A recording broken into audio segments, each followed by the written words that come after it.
Hello, everybody. Welcome to another episode of Transfigured. I'm here with Dr. Jonathan Losos.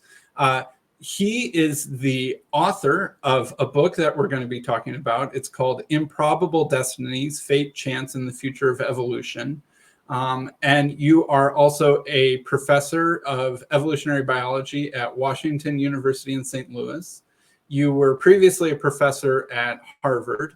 I believe you got your PhD from Berkeley. Am I remembering that correctly? Correct, yes. And you've been given almost every accolade in the field of evolutionary biology that I'm aware of, and I'll just say probably one of the leading figures in your field at the moment. I was looking on Google Scholar. You have over 500 scientific publications and over 41,000 citations, which for people who don't know these things, that's a lot.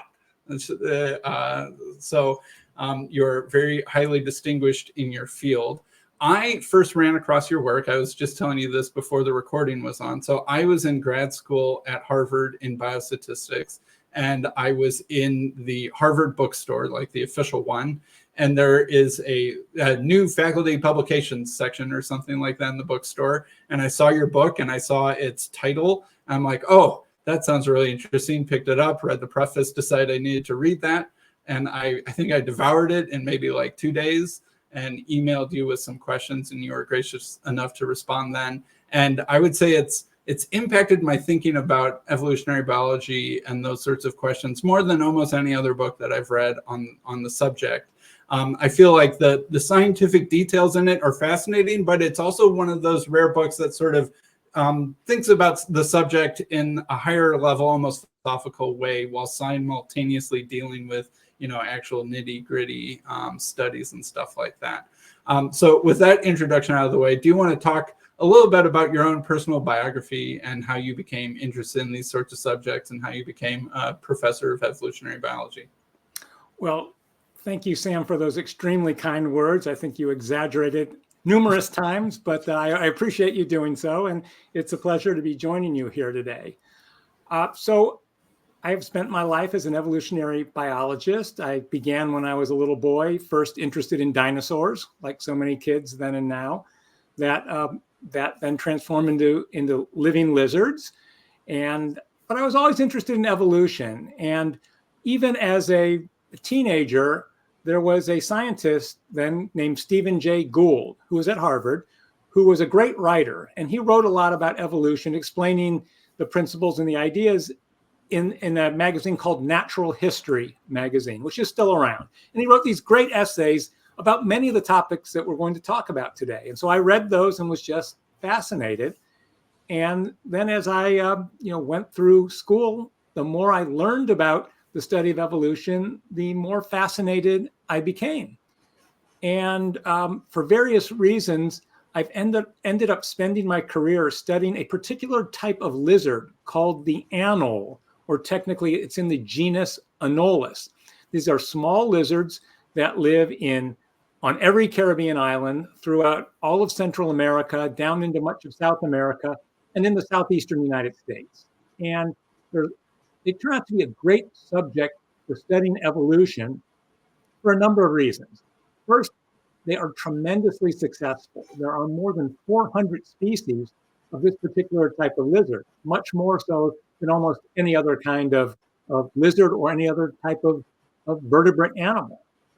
Moreover, they are very diverse, that in any one place you can have as many as 15 different species living in the same area, and they've evolved to adapt to different parts of the habitat. One will live high in the trees, one in the bushes, one on the twigs, and so on. And then they have features that make them adapted to use those parts of the environment. And so they're a great organism to study evolutionary principles. Oh, and the other thing that's good about them is you can study them in many ways. You can go out and watch them and observe what they're doing. You can capture them and bring them into the lab to study their movements and their physiology. They're abundant, so you can collect lots of data. And so in many different ways, you can study them to put the different parts together to understand how they exist in their current environment and how they may have evolved through time.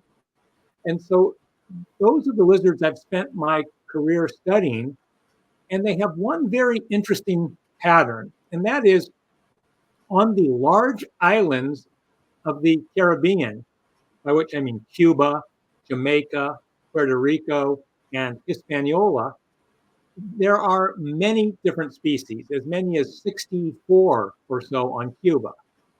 And we can build a evolutionary tree to understand how they're related to each other.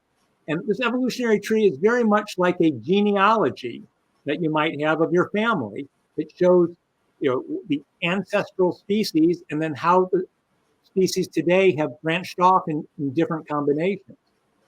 And so you can do that these days most easily by sequencing the DNA of different species and comparing their DNA.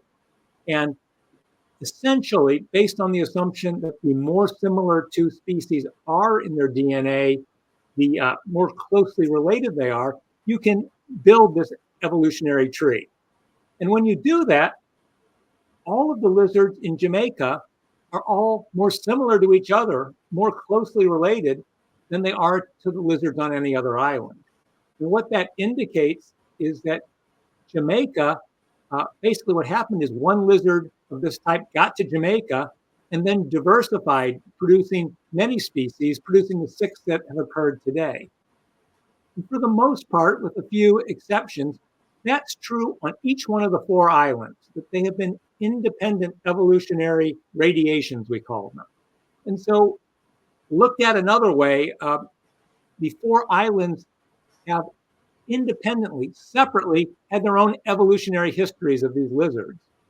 And so we can compare them as 4 different cases, examples of evolutionary diversification. And when we compare them, the interesting thing is that the same types of species have evolved on each island. And so what I mean by that is, say you go to Puerto Rico and you walk into the rainforest in the mountains there, and you sit down and you don't move around. And after a few minutes, the lizards forget you're there and they become active and you can see them. And there could be as many as 6 or 8 different species. And you're sitting there and there you see where they are. And they'll be living in different parts of the habitat, up in the top of the tree, down in the grass, on the narrow twigs, on the tree trunk, and so on. And they have different features. The one on the twigs has very short legs, which lets it move very carefully over the narrow and irregular surfaces. And the ones high in the tree, they have really big pads on their toes that let them stick on, and so they don't fall off from the top of the tree. And the ones near the ground have really long legs, which lets them run quickly, and so on. So there are these different features that make them adapted to where they live. Well, the interesting thing is if you go to the different islands, you see the same set of types on each island. So for example, if you remember the twig ones with narrow legs, they're also very slender and very light in color to blend in with their background. If you go to, say, Jamaica, you see a lizard that looks almost identical to the one on Puerto Rico. And the same thing on Cuba and on Hispaniola. And yet we know that these species are not closely related. They're not similar just because they all have the same ancestor that was like that. Rather, they evolved independently to adapt to the same environment on each island. And that's true of basically 6 different types that occur on the islands. They have evolved independently on each of the 4 islands, with 1 or 2 exceptions. So that's the interesting pattern, that evolution has occurred independently on the different islands, and yet it's produced very much the same outcome each time. So for people who don't know, anole lizards, like if you've ever been to Florida and you see a lizard scramble across the pool deck that sends out an orange thing on their neck, that's the sort of lizard. I remember I grew up catching those on my grandparents' Florida pool deck when I was a kid. So this is the type of anyone who's been to the Caribbean or the southeastern United States has seen these lizards before. So the interesting thing that you're saying is that there are repeated types of lizards on these different Caribbean islands. And there's maybe one type of lizard that lives high up in the trees that has really grippy fingers and toes. And you see the same type of lizard on all of the different Caribbean islands. And there's another type of lizard that seems good at running up and down the tree trunk, and another type of lizard that seems good at running on the ground. And they have particular insects or snails or whatever prey that are their main way of making a living. And you might think that the lizards that all look the same on the different Caribbean islands that all live on the treetops, that they are descended from one type of treetop dwelling lizard who had managed to colonize all the different Caribbean islands, and that each type is related to some ancestral shared type that also colonized all of the Caribbean islands. But instead of that being the case, and we didn't really know this until we were able to genetically sequence them and look at their family tree through genetic sequencing, that it actually turns out all the lizards on Jamaica are more closely related to the other lizards on Jamaica. And they aren't more closely related to the lizard that looks the same as them and that's over there on Cuba or Hispaniola or some other island. They're actually all more closely related to their fellow island dwellers, which suggests that evolution had a way of basically repeating the same outcome, more or less. Maybe there's a couple of variations of difference, but what initially seems recognizable as the same types of lizards on all these different islands, that some anole lizard got to these different islands, and then it's like the same experiment happened over and over and over again. Is that basically the general idea? That is basically the general idea. It's not basically a general idea. You nailed it. That's exactly correct. All right. I want to make one slight change just for transparency or honesty. There was a man at Harvard, a wonderful evolutionary biologist named Ernest Williams, who was the grand old man of the study of these lizards. And what is amazing is that he, for the most part, understood these patterns before we had the data to actually demonstrate them, because we didn't have DNA sequencing. And he said, look, this is how they're related just by studying specimens. And he didn't have the modern methods to analyze the data that he did have. And yet he got it all right anyway. And so I have to give him credit. He's the man who really came up with these ideas, and we've just used modern techniques to show that 90% of the time he was absolutely correct. Mm-hmm. And this ties in with the larger subject of convergent evolution. And convergent evolution has been, I mean, that's as far back as Darwin himself, noting that species that serve similar roles in their environments, even in different places, often seem to evolve similar traits to meet the needs of that environment. And so in some case, the process of evolution bears similar repeated results in different parts of the world. That idea is as old as the theory of evolution itself. But the idea that this radiation, what you call where one species turns into many different species, that even at that level, it would be repeatable, was sort of a new idea. And do you want to talk, was that idea met with resistance from your colleagues, excitement, both? How was that received? Well, it was met with excitement because, as you said, the idea of convergent evolution has been around for a long time, but until recently, it was still considered to be kind of remarkable that, species in different environments, because they don't have to evolve the same way. And so the fact that they did was just seen, isn't this incredible? The power of natural selection to sculpt different species to be so similar. And so just single examples of convergence used to get a lot of attention when they were discovered. And so to say that we were having not a single case, but 6 different types living together were all converging, the entire community was converging, that was sort of a higher level of convergence. And so people were very excited about it. In more recent years, we've seen that there are other examples of other sorts of organisms, but anoles were probably the first example to be worked out in really thorough detail, including evolutionary tree analysis and so on. Mm-hmm.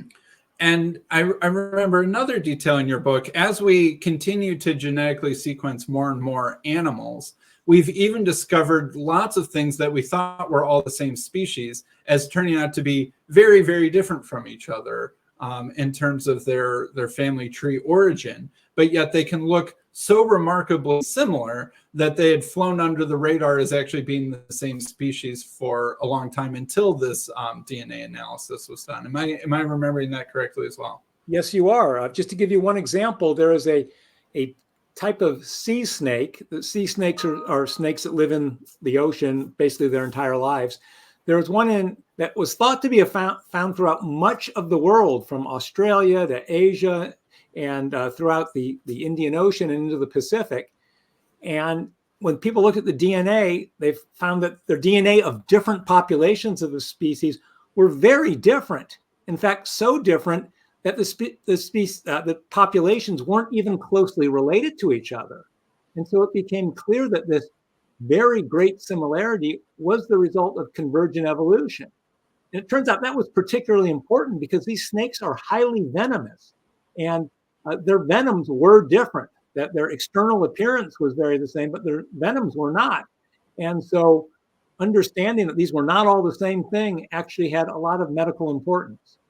Yeah. So even, and that's amazing that the similarity was even at the level of appearance, like coloration, stuff like that, which sometimes you might think, sea snakes, it's almost a little arbitrary. Maybe it has to do with sexual selection and some particular, history of their organism that they come to be colored the way they are. But even at the level of coloration, they were evolved from different types of snakes as their sort of parent or ancestral species and converged to look remarkably similar and to be highly venomous. Although sometimes, like you said, the venom, the actual molecule of venom that they used might be different, but the idea that you need to be highly venomous was the same. So it's remarkable that it's almost like convergent evolution is becoming more and more the expected norm as opposed to a curious example or something like that. Well, that is absolutely true. And in recent years, there have been a number of people who have produced enormous books, some of them this thick, with just example after example of convergent evolution. And as I mentioned a moment ago, we used to think that convergent evolution was a remarkable but unusual event. And that's why every time a new case study was presented, people would get so excited. But what these compilations demonstrated is it's a lot more common than biologists appreciated, so much so that some people now consider it to be the expectation that if two species live in the same environment, they will adapt to it in the same way. Now, that might be taking it too far to the extreme, but we certainly recognize that convergent evolution is a lot more common than we used to appreciate. Right. And it almost brings up the larger question of what exactly do we mean by species, and that we can be talking about species at the level of they all reproduce with each other, they have a shared genetic origin and stuff like that. But then there's almost like this extra word that we need, like fills the same type as, or is serving the same niche as this thing over here that we previously might have thought was the same species, but it turns out is a completely different kind of sea snake that just looks identical to the kind of sea snake across on the other side of the Indian Ocean. And it's almost like to even recognize convergent evolution, we need a new word in our vocabulary that's like, well, not species, but like ecological type or something along those lines. You are correct. There are actually a bunch of terms that are used that are very technical ones. For the anoles, we call them ecomorphs, that a species that's adapted to a particular habitat with a particular particular anatomy, it's called a morph, is an ecomorph. And so there are these different ecomorphs on the different islands. Plant biologists often call them ecotypes. And there's a lot of jargon, as you know, in evolutionary biology. So there are some terms out there, but a nice, readily understood term would be useful. Yeah. So another thing that was really interesting. So while I was reading your book, part of why I think it resonated with me a lot is that in grad school, I was taking a bunch of Bayesian statistics courses at around the time that I was reading your book. And in Bayesian statistics, we often, there's often no clear programmatic way to train a model to solve the mathematical constraints that it's trying to be trained into. So what you do, imagine that we've got 20 parameters on our model and we're trying to fit it to some particular piece of data, but we don't have a mathematical formula that we can just use to say, well, this parameter should be this should be this should be this, etc. Many types of statistical modeling, we do have closed formulas to solve our model building, but for many types of models, especially now with artificial intelligence, there is no closed formula. So what you do is you take all the parameters, you give them sort of a random value to start, you grab one of them at a time and you tweak it randomly, and you look, did that improve my model or did that not improve my model? Oh, it improved my model. I'll keep that change.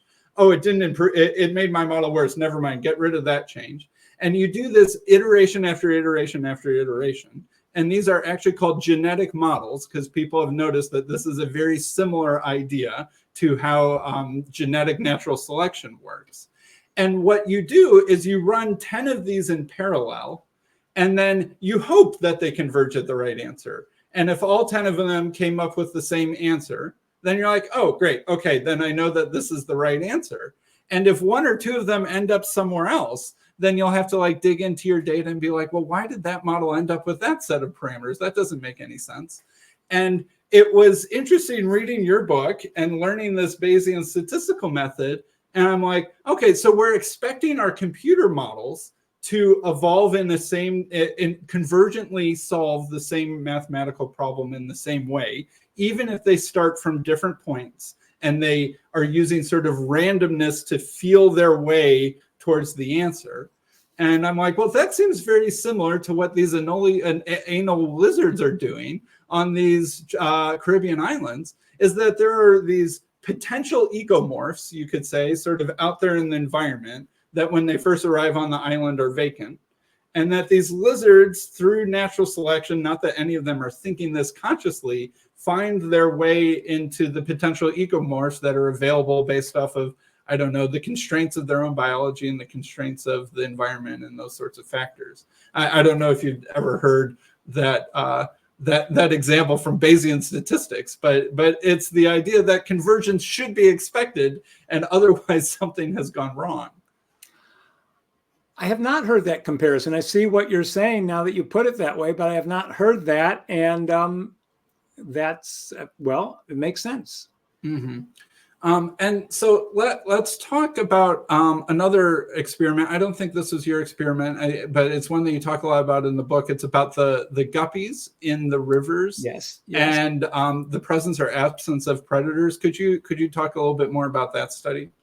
So this is a fascinating study. You're right. It's not my work. It's work that a number of people have spent a lot of time on. People like John Endler and David Resnick and others. Not that those names probably mean much to many people, but they're very famous scientists in our field.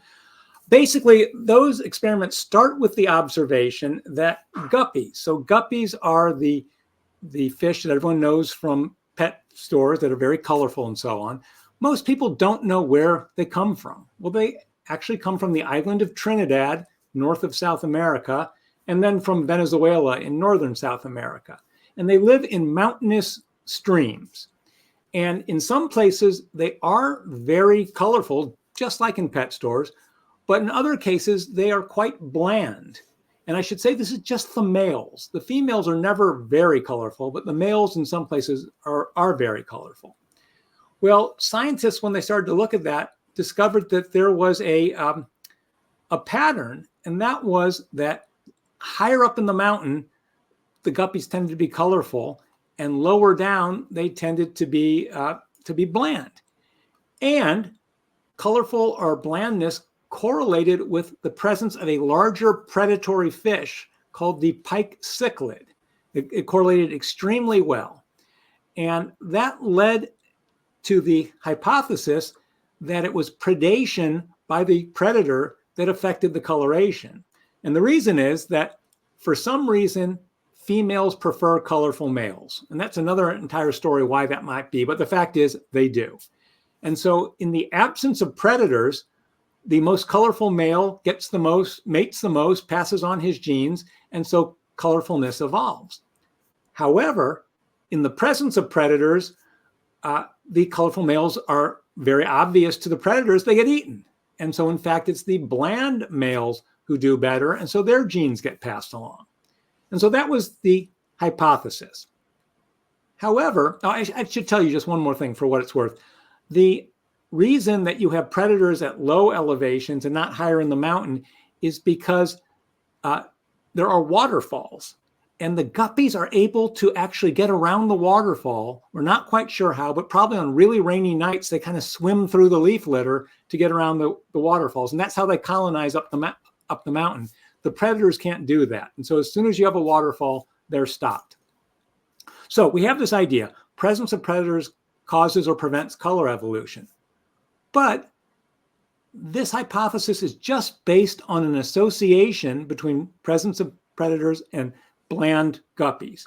And such an association, or sometimes it's called a correlation, we know that there's a phrase, correlation does not prove causation. Maybe it's a coincidence, or maybe it is something else that is responsible. Maybe it's just being higher in the mountains. It has nothing to do with the predators. It has to do with something else about being higher up. And so the classic way to answer this question is to do an experiment. That's the gold standard of science, in which you can control all the variables but one to see if that variable is responsible. And so in this case, the variable that you would control, the one that you would vary, is presence of predators or absence of predators. And so what these scientists did is, they went to a place where there was above a waterfall, there was a pool that was empty. For some reason, the guppies hadn't gone up there already. Is that correct? No. There were guppies up there. They were colorful. There were no predators, but there were predators just below the waterfall, feet away. And so what they did was they just transplanted some of the predators to the empty pool, or to the pool with the colorful guppies. And sure enough, after a very short period of time, a couple of years, the guppies evolved to be much blander in color, demonstrating that it was the presence of predators. And then to confirm this experiment, they did the same thing back at the university, where they had big greenhouses where they made little kiddie swimming pools, wading pools, and they recreated the environment so they could have many, many cases where they would have four pools with predators, 4 pools without. And what they found was the same result time and time again. The presence of predators led to the evolution of bland coloration. And so these experiments really did prove the causal reason for this convergent evolution. And so did they do the reverse, where they ever took predators away from bland ones, or put bland ones in a tank without any predators and they became more colorful? I'm trying to remember. They didn't do that in the wild because it's much easier to add fish than remove them. Sure. And the lab experiments were starting from scratch, so you could do that either way. Yeah. And so it didn't take more than a few years for this color pattern shift to happen. No, it was very quick. Now, anyone who knows guppies knows they reproduce very quickly. So even a couple of years is a few generations, but it was very rapid evolution. And that's something else that evolutionary biologists have learned in the last relatively few years, last few decades, is that when natural selection pressures are strong, evolution can proceed very rapidly. Mm-hmm. And it wasn't just coloration. If I remember correctly, it was like maybe size and also sort of like boldness or flamboyancy or something like that you could say. It was a whole suite of characters. So one of them was how bold they were, that, saying something as bold is anthropomorphic in a way, but let's just go with that for the moment. Yeah. The more willing they were to do things that were risky. In the absence of predators, you get rewarded for that. You get more food and so on. But in the presence of predators, you get eaten. And so the behavioral tendencies evolved. Another thing was that when there are predators around, the given guppy's lifespan is likely to be short. And so what they would do is they wouldn't grow very large, but they would start laying eggs and breeding at a young age, because better to breed early than to invest the energy to getting old. But in the absence of predators, they would grow to a larger size, and they would produce fewer offspring that were themselves larger, because larger little baby fish have a competitive advantage. So the presence of predators led to a whole suite of characteristics changing, but the suite was repeatable from one pool to the next. Mm-hmm. And so there's this whole combination of traits that was correlated with absence or presence of the predator fish, and that it didn't take very much time. Add some predator fish, they move in that direction. Remove some predator fish, they move back in the other direction. And I remember this was one of the questions that I had asked you back a couple of years ago was, is there any evidence that those traits have been sort of genetically bundled together? Like I remember the fox domestication experiment, I believe from Siberia, where they selected foxes in a domestic environment for basically how easy or how comfortable they were when a human approached them or something like that. Yeah. How sort of docile and friendly they were to humans. And that was the only thing they were selecting for. And then after a while, their ears get floppy, their tail wags more, they get kind of more spots in their coloration. They basically have all sorts of traits that we associate with domestic dogs that wasn't what they were selected for. They were just selected for docility, and all these other traits kind of piggybacked or were genetically correlated or interconnected with the genes that express the trait that was being selected for. And so the question that I had is, was there any evidence that these traits in the guppies, whether it's colorfulness, boldness, kind of waiting longer to reproduce versus shorter to reproduce, investing more in a few bigger offspring versus investing less in a larger number of offspring, was it possible that there were some kind of super genes that were causing some of these? And so the way that they could all evolve so quickly together is there's almost like some dial that they almost evolved to have to be like, am I in a predator pool or am I not in a predator pool? Well, that's a great question. And your summary of the Siberian fox experiment was right on. And it's a fabulous experiment. And I do want to put a plug for a book written a few years ago that is very interesting and accessible on that topic called How to Tame a Fox. And it just shows exactly what you said, how by selecting on the calm foxes, they basically turned them into dogs with all the behavioral, or many of the behavioral and anatomical traits, which indicates that these traits are all linked genetically. You select on the gene for calmness, and it has many different manifestations. I'm going to be honest and say I can't remember the answer to that question with the guppies. I want to say it certainly wasn't like the fox experiment where one trait, they were all very highly correlated.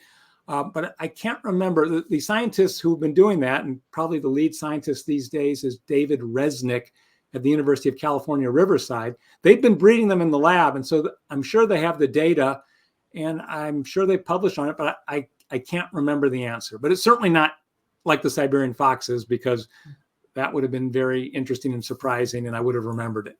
Mm-hmm. Yeah, you could almost imagine that in those guppies that might frequently go back and forth from predator present to predator absent pools, that the evolvability of adapting to that situation itself was almost some meta-evolved trait or something like that. And to connect those things together would help your offspring for a dozen or more generations into the future be able to outcompete the adaptation process compared to other guppies that couldn't correlate those traits together. I certainly agree that is a possibility, and people have studied that. So it's certainly possible. People have studied in other systems. I just can't remember the answer for guppies. Yeah. So now I want to ask a couple sort of philosophical questions. What do you think your research about the convergent radiation of lizards says sort of about evolution itself? Like, I remember, growing up, we always heard in biology class and sort of from, I don't know, culture at large, that evolution was random and unguided, and that almost with the idea that animals were just sort of going in different directions, and that it was mostly to be seen as a random process that one shouldn't look too much into. And your book, the subtitle of your book is Fate, Chance, and the Future of Evolution. I feel like your book tugs on that kind of conception a little bit, being like, well, this is so repeatable that, and the presence of these egomorphs that keep popping up again and again, it does seem, maybe guided isn't quite the right word, but fated or something like that. I'm just wondering how this has altered your thinking on this, and how you would talk about how to view sort of evolution in general based off of some of the findings of your research. So that's a great question, and my head is spinning. I could go in so many different directions, but let me start by mentioning a famous statement by this scientist I mentioned before, Stephen J. Gould, who really did a lot of the important early thinking on this topic. And he created what he called a thought experiment. And he said, suppose we could go back in time to whatever time you want to talk about, say 500 million years ago when life was first really accelerating, and start over again. Replay the tape, he said, replay the tape of life. Would the outcome be the same? How deterministic is evolution such that you start in the same way, you end up with the same end product? Or, on the other hand, to what effect are just random events, a tree falling down and killing a particular animal, or an asteroid from space? Exactly, or something like that. How significant are those in sending evolution down a different pathway? And there's kind of, at the extreme, two views on this topic. One view is that it's very deterministic, that species in the same evolving in the same environment will evolve the same answer. And that the anolis lizards would seem to be an example of that. If we assume that the environments on different Caribbean islands are essentially the same, which is an assumption, but they look pretty similar, then the lizards seem to have followed the same evolutionary path on each island. They're replays of the tape, if you will, not in time, but in space, and they've got the same outcome. And some people have strongly argued that that's the case, that evolution is deterministic, that it follows the same course. And you could put that another way, that natural selection pressures are so strong that there are only a few optimal solutions, best ways of solving a problem posed by nature, and that natural selection will force species to find those same solutions time and time again. The other view is that the random happenstances that affect communities, just when a mutation happens to occur, a tree, an asteroid, will change the direction of evolution, and just over time, evolution will find a different course to adapt to a different environment. And so there's no predictability. And I want to give you an example of non-convergence that could be argued to be an example of the opposite outcome. And it has to do with animals that eat insects inside dead trees. There are grubs, beetle larvae, that the adult beetle lays the eggs in a dead tree, the grubs hatch out, they eat the dead wood, and they grow up to be beetles. And this is what woodpeckers eat. And the way the woodpecker does that is it lands on a dead tree, and it goes bang, bang, bang, bang, bang, bang, bang with its hard beak. And what it's doing is it's listening for a echo of a hollow sound, the presence, which indicates that there's a tunnel in the wood.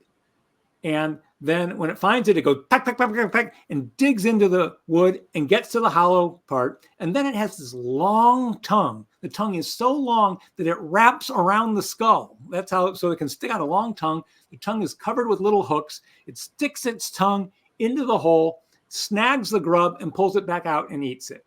And that's how these woodpeckers, which occur on, I think, every continent but Australia, how they capture their food. Well, Madagascar does not have any woodpeckers. It's an island, a large island off the coast of Africa.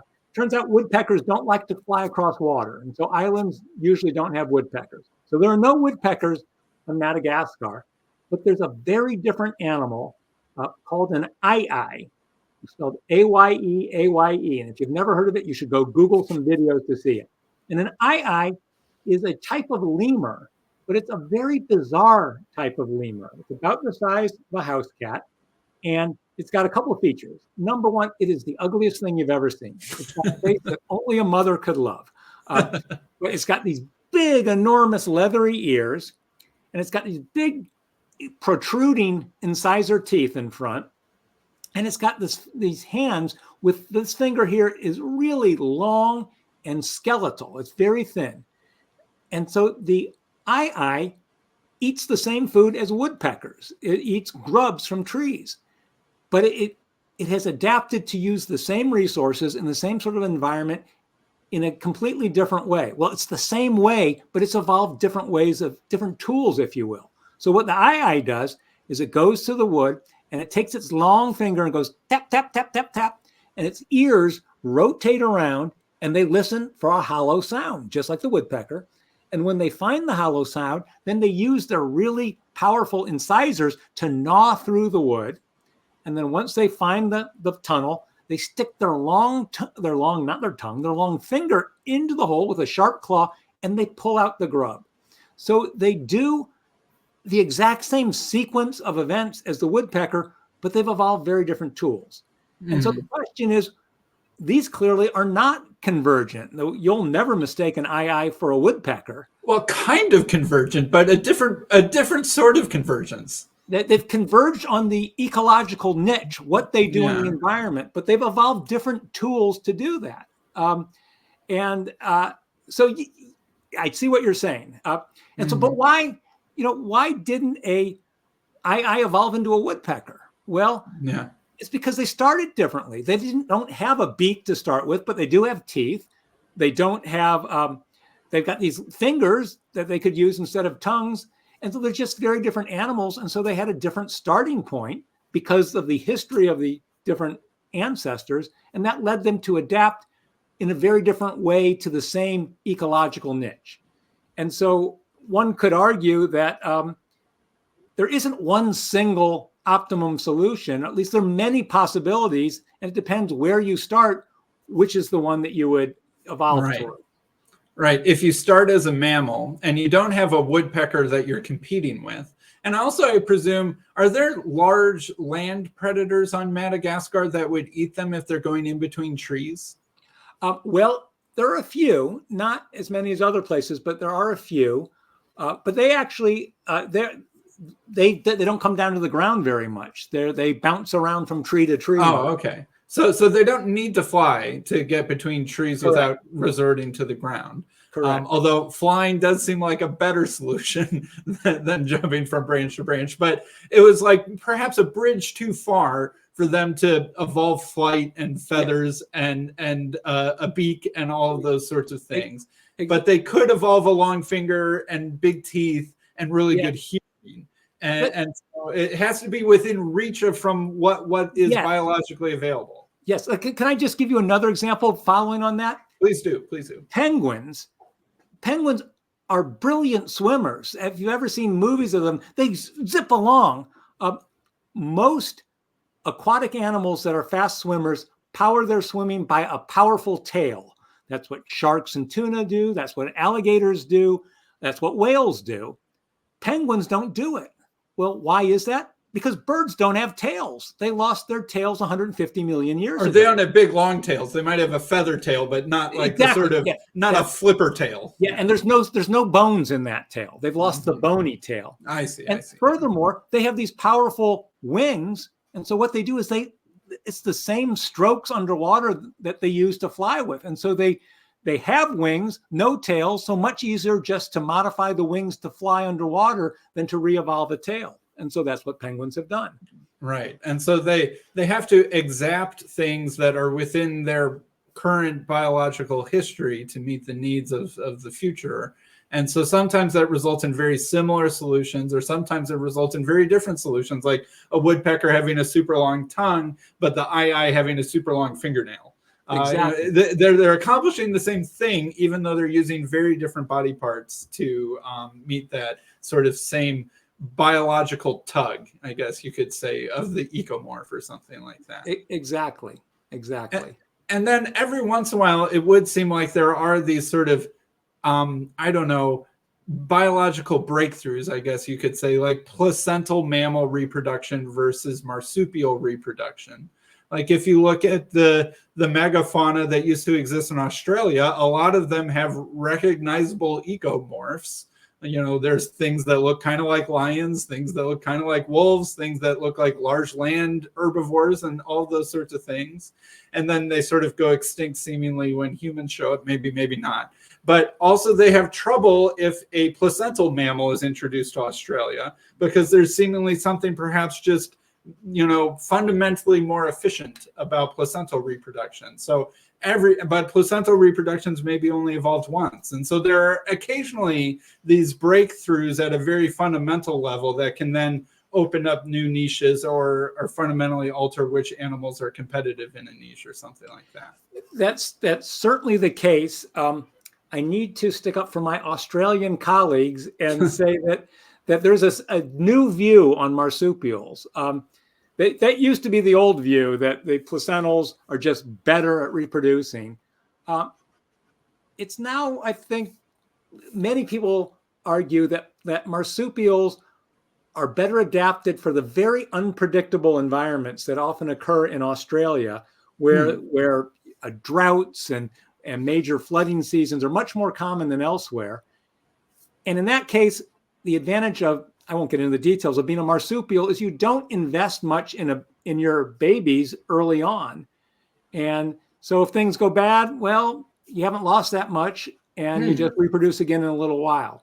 Whereas in more predictable environments, investing more in their embryos, as placentals do, seems to be a better strategy. And so people have argued now they're not necessarily better, they're adapted to different environments. I see. And then I have to tell you how I know. Go for it. Once years ago, I had an Australian undergraduate come visit my lab to think about going to graduate school. And she had just been to another university where she sat in on the mammalogy class, where they just happened to be lecturing on reproduction of mammals. And they had lectured that marsupials were inferior. And she was deeply offended because that's not how she'd been taught back home in Australia. And so that's how I kind of learned that there were two views. But I think that Australian view has now become dominant. Interesting. And you and I both live in the Midwestern United States. Any idea why possums are successful as marsupials in their particular niche? I mean, this is a fabulous counterexample, that the idea that marsupials are inferior. Look at who's doing great today. The opossum has basically, in relatively recent geological time, moved from being an animal in Central America. It's now in Canada. And it is a species that is truly thriving in the messed up world we've made for animals. So it's clear that marsupials can do well under some circumstances. Yeah, they love the suburbs. Exactly.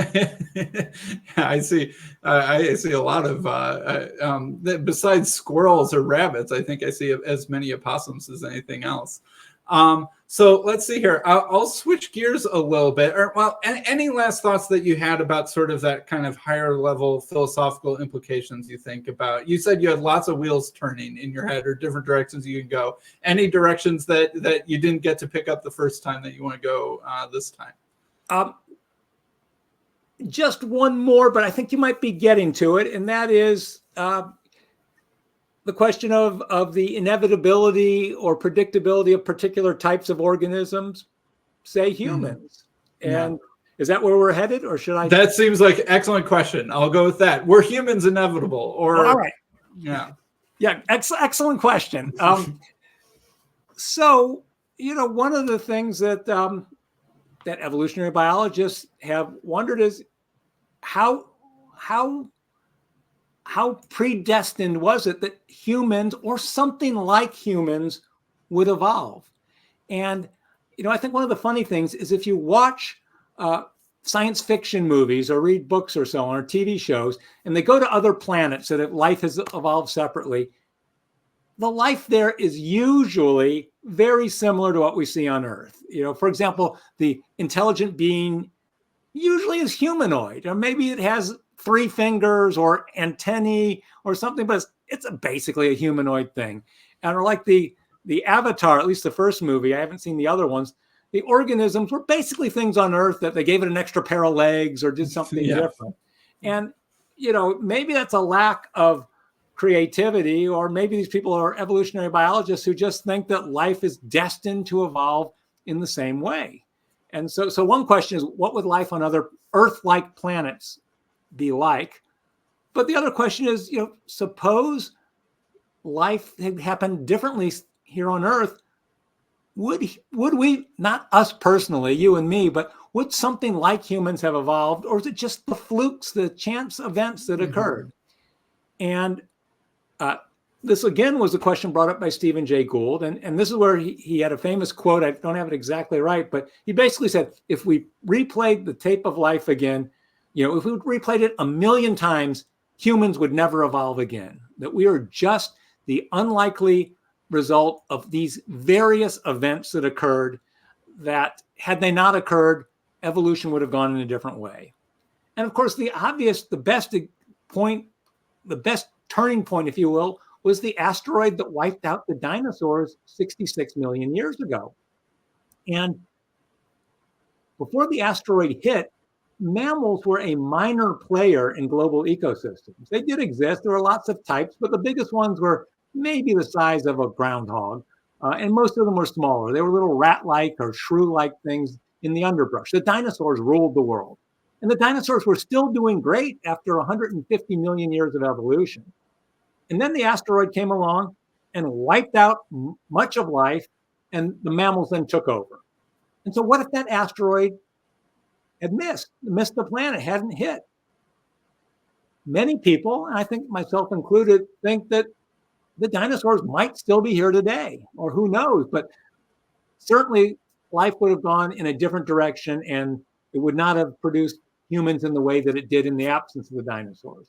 And so I think many people hold that view, but there is go ahead. Or would we have gotten a dinosaur that met the ecomorph of humans? Well, that is a excellent question. And so there is a British scientist named Simon Conway Morris, very prominent paleontologist who's done spectacular work.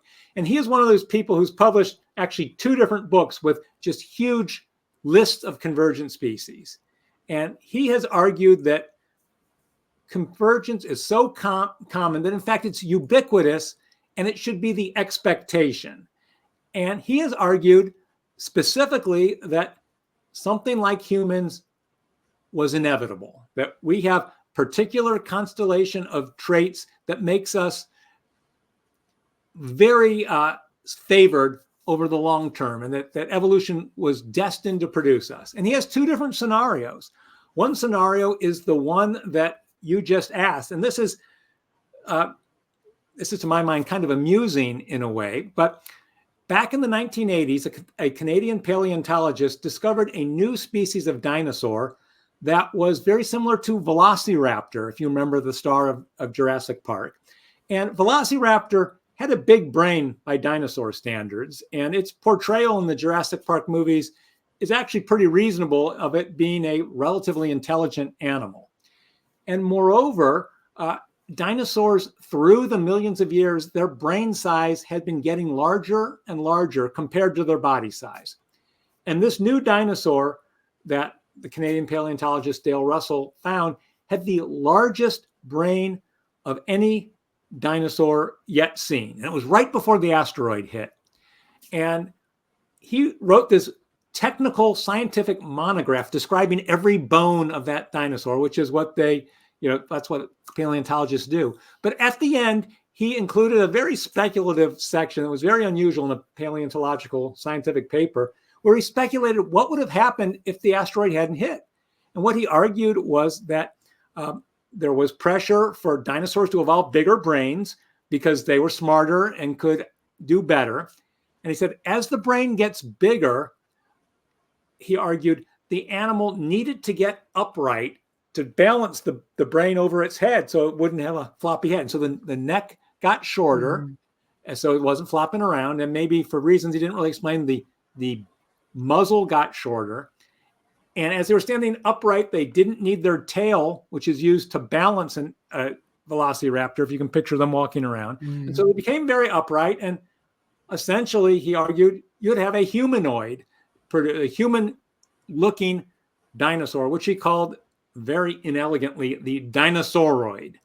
And so that was his hypothesis, that dinosaurs would have produced a human-type species given enough time if they hadn't been wiped out. Mm-hmm. It was it was fun. But it turns out that people like Simon Conway Morris and some others have taken this very seriously. And they've argued that, look, even if the asteroid hadn't come, the dinosaurs are still around, we'd still have something like humans today. Mm-hmm. And so that was, Conway Morris also argued, even if the asteroid had happened, wait, let me think about this. There was another argument, and that was 30 million years ago, it got colder. And Conway Morris argued the dinosaurs, being reptiles, would have had to move to the lower latitudes because they couldn't stand the cold at the poles, and mammals would have evolved then, and the same pattern of human evolution would have evolved, of mammal evolution producing humans. It would have just been delayed for 30 million years. Mm-hmm. Now, this is, of course, pure speculation, because how can you test that sort of idea? But the point is, some people, like Conway Morris and others, argue that actually, because of the ubiquity of convergent evolution, human-type organisms were destined to evolve on Earth, and by analogy, on other Earth-like planets. Mm-hmm. That there's an ecomorph waiting for someone to claim. Exactly, for some species to claim. That's essentially what the argument is. Interesting. I want to turn to ask you about cats. You wrote a book recently about cats. Could you remind me the title? Well, I'm happy to shamelessly plug my book. Here it is. It came out a year ago. It's about how cats evolved and how scientists study them. So I take it you're a cat person, both from your book and the tail that is flopping occasionally behind your head. Let's show you the whole thing. This is Archie. He's my buddy. And so, yes, I am a cat person, have been all my life. I grew up with Siamese cats. My family has had a couple generations of having Siamese cats as sort of our standard family cat. My wife's less of a cat person than I am, so we currently don't have any cats, although maybe someday, who knows. I hope for you. So where did cats come from? How did we end up with cats in our house? Well, that is a very interesting question. And so in deep time, felines evolved 35 million-ish years ago. The very first fossil feline, called Proilurus, looks like a cat. Its legs are a little short, but I like to say if you saw one walking down the street, you'd have no doubt that was a cat.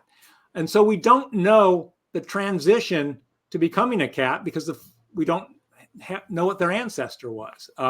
So cats have, by the same token, cats have been cats for 30 million years with, variation in size and a few other things, but they've stuck to pretty much the same formula. One interesting sidelight on that is that 20 million years ago, the cat world diverged into two groups, and one of those were the saber-toothed cats. And for most of those 20 million years, it was the saber-toothed cats that were most dominant in terms of species and perhaps even numerically individuals. And the other types, which are called the conical-toothed cats, they were less common. But then very recently, the saber-toothed cats went extinct, leaving us with the cats that we have today. So I like to think, what if the saber-tooths had survived and the conical-toothed cats had gone extinct? Would we have saber-toothed house cats? Or would that just be too scary of a prospect? I think, I wish we had them. So where did the domestication of cats happen? Or are cats not really domesticated and they've been fooling us this whole time? Something I've always wondered. Well, those are two excellent questions. The cats were domesticated to the extent that they are domesticated somewhere in the Middle East, in the area called the Fertile Crescent, which spans, depending on how you define it, maybe from Egypt all the way around the Mediterranean up into Turkey. And so it clearly happened then. The native wildcat species called the African wildcat. Wildcat is the name of the species, is clearly the ancestor because it looks almost identical to a domestic cat, and the DNA studies have confirmed that. We know that by 3,500 years ago in Egypt, domestic cats existed because the paintings on the tomb walls is very clear you have a domestic cat. The first archaeological evidence goes back to 10,000 years from the island of Cyprus, where you have a burial of a cat clearly treated very nicely, but we can't tell if that's a wild cat or a domestic cat because skeletally they're identical. So somewhere in this region, between 3,500 and 10,000 years ago, the domestic cat was domesticated. Now, your question is, are they really domesticated? And they are often called semi-domesticated or barely domesticated. Those aren't scientific terms, but it's pointing out that they're not very different from their ancestor, as opposed to compare a dog versus a wolf, or a barnyard pig versus a wild boar, or cattle versus their ancestors. They're all very different. But the domestic cat, really, your standard, feral cat, if you will, not a pedigreed cat from a specialized breed, but your standard cat is hardly different from an African wildcat, North African wildcat. They breed readily when they're in the same place. I like to say that if a North African wildcat walked through your backyard and you looked out and saw it, you wouldn't say, what's an African wildcat doing in St. Louis? But you'd say, what a cool looking cat. I've never seen one quite like it. I mean, they're really that similar. So they're only slightly changed and so only somewhat domesticated. And that's why they go feral so easily, because they aren't that different. It's easier for them to revert to their ancestral lifestyle. Mm-hmm. And what was sort of, do you think that we chose them or they chose us? It sounds like the history that you mapped out is very similar to, say, the history of agriculture and, large permanent human habitation. And so did we just have some mice that needed to be eaten and they found the mice, or we're like, man, we need to do something about these mice? What about those cats walking around? What if we gave them a little bit extra milk to encourage them? Or how do you think that happened, or any evidence on that? Well, I think that you've laid it out. Of course, it's hard to actually know, but I think most people agree with the following scenario, and that is when agriculture first began and people settled down into villages and started raising crops, well, they grew as much food as they could in the good season and stored the extra in wherever they stored it. That in turn attracts rodents. And in turn, rodents attracted the wildcats there that lived in the area, but not all wildcats. One of the things that we've become aware as scientists in the last few years is that cats have different temperaments or personalities, just like people do. And so one could imagine that the North African wildcats that were bolder, that were more willing to be around people, would benefit because there'd be more food. So they would have more kittens and pass on the genes to being bold and tolerating people. So step one is certainly cats took the lead in taking advantage of the food. But then we can also envision that people saw the benefits of having the cats around, eating all the rodents. And so maybe they did things to encourage them. Maybe they provided milk, which isn't really good for cats, or warm place, let them into the house or whatever. Again, the boldest cats took advantage of that, passed their genes on. So then you have cats in the house, and let's face it, kittens are adorable. And so maybe people started stroking them, and the ones that would tolerate that. And you could see this coevolutionary dance between us welcoming them and growing to like them, and the cats evolving more and more to tolerate people. So I think it was a back and forth, but I think cats really drove the bus, if you will, and determined it and causing this to happen. Mm-hmm. Did cats evolve, or did the domestication of cats, or the semi-domestication of cats, happen multiple times in different places, or did it kind of just happen once, or is it kind of too messy to answer because there's always been a semi-permeable interconnection between the wild cats and the domesticated cats, and it's hard to ever really say? So that's a great question, and it can be answered at two geographic scales. It is true that many of our domesticated animals, maybe most of them, have been domesticated multiple times. and over broad geographic areas, Eastern Asia and Western Europe and so on. And you can see another that, example of convergence for the record. Yeah, exactly. And the DNA, so there are 4 different wildcat types, 5 actually. There's the European wildcat, the South African wildcat, the North African wildcat, the Asian wildcat, and then the Chinese mountain cat is also a wildcat. There were some people who thought that the domestic cat might have been domesticated in multiple places across those continents. And the DNA study very clearly showed that's not the case, that the DNA of domestic cats and North African wildcats is barely different. And so they clearly, the two are very closely related. So they were domesticated just in this one area. But what we don't know was it a single place? Was it the island of Cyprus? Was it Egypt? Or did it happen across that whole area, maybe multiple times? And we just don't know the answer to that. And as you said, it might be hard to even tell that because, as you said, they might start to get domesticated, move somewhere else, then breed with the wildcats, and the genes would keep on getting mixed up between them. So certainly in the broad scale, only once, but very narrowly, maybe a few times within a small area in a small period of time.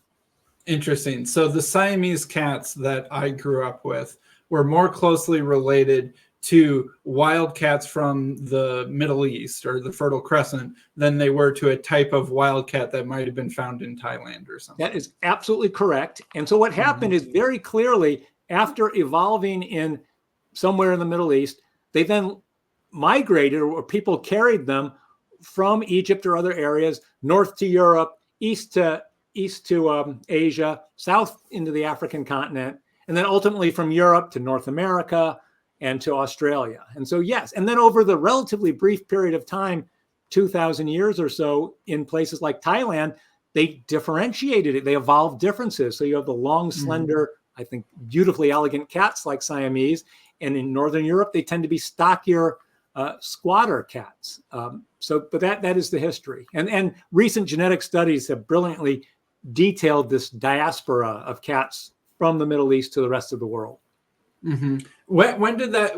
Is that relatively recent or is that relatively ancient? Well, it's the archaeology can date that because you start seeing either cat skeletons or paintings of cats, and they got into Greece maybe 2,500 years ago. They were sneaking. The Egyptians tried to keep them from getting out, but they got into even 3,000 plus years ago. Then from Greece through to the Roman Empire, and then over the last 2,000 years throughout Europe. And then Asia, you see them, I don't have the dates exactly, but maybe Pakistan 300 BC, India 200 BC, China about the same, and Japan 600 AD. So the archaeology shows when that happened. Yeah, fascinating. All right, I think I'll bring us to a close pretty soon, but are there any last thoughts you had either about cats or the destiny of evolution that we haven't discussed that you want to talk about? Well, you've done a great job of covering these topics, and no, I think we did a great job of covering these various things. All right. Well, Jonathan, I appreciate your time. Thank you very much. I'll add links to the description of the video for the books that we discussed, and so I would encourage people to check that out in more detail. So, thank you very much. Well, thank you, Sam. This has been a great pleasure.